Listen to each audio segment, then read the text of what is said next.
الحمد لله الأكرم الذي خلق الإنسان وكرم وعلمه من البيان ما لم يعلم فسبحان الذي لا يحصى امتنانه باللسان ولا بالقلم ونشهد أن لا إله إلا الله وحده لا شريك له ونشهد أن سيدنا ومولانا محمدا عبده ورسوله الذي أوتي جوامع الكلم وكرائم الحكم ومكارم الشيم صلى الله عليه وسلم وعلى آله وأصحابه نجوم الطريق الأمم أما بعد فإن علم الشرائع والأحكام هو أعظم فرائض الإسلام ومن ثم أمر به وحث عليه تعليما وتعلما فقد قال رسول الله صلى الله عليه وسلم بلغوا عني ولو آية وقال عليه الصلاة والسلام من سلك طريقا يلتمس فيه علما سهل الله له به طريقا إلى الجنة وقال عليه الصلاة والسلام من يرد الله به خيرا يفقهه في الدين وقال عليه الصلاة والسلام إن العلماء ورثة الأنبياء وإن الأنبياء لم يورثوا دينارا ولا درهما وإنما ورثوا العلم فمن أخذه أخذ بحظ وافر وقال عليه الصلاة والسلام طلب العلم فريضة على كل مسلم وقال عليه الصلاة والسلام من سئل عن علم علمه ثم كتمه ألزم يوم القيامة بلجام من نار وقال عليه الصلاة والسلام من تعلم علما مما يبتغى به وجه الله لا يتعلمه إلا ليصيب به عرضا من الدنيا لم يجد عرف الجنة يوم القيامة يعني ريحها وقال عليه الصلاة والسلام تعلموا الفرائض والقرآن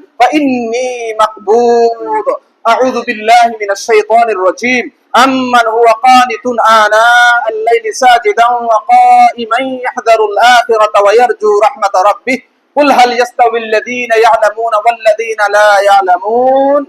إنما يتذكر أولو الألباب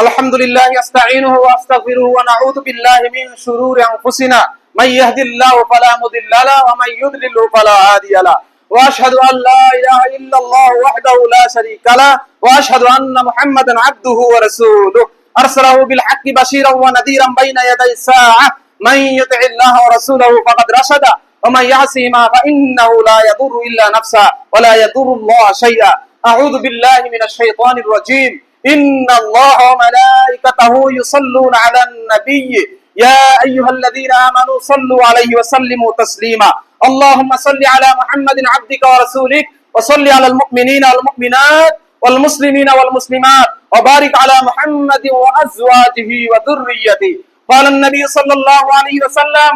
أرحم أمتي بأمتي أبو بكر وأشدهم في أمر الله عمر وأصدقهم حياء عثمان وأخزاهم علي وفاطمة سيدة نساء أهل الجنة والحسن والحسين سيد شباب أهل الجنة وحمزة أسد الله وأسد رسوله اللهم اغفر للعباس رضوان الله تعالى عليهم أجمعين وولده مغفرة ظاهرة وباطنة لا تغادر ذنبا الله الله في أصحابي لا تتخذوهم غرضا من بعدي فمن أحبهم فبحبي أحبهم ومن أبغضهم فببغضي أبغضهم وخير أمتي قرني ثم الذين يلونهم ثم الذين يلونهم والسلطان ذل الله في الأرض والسلطان من أهان سلطان الله في الأرض أهانه الله إن الله يأمر بالعدل والإحسان وإيتاء ذي القربى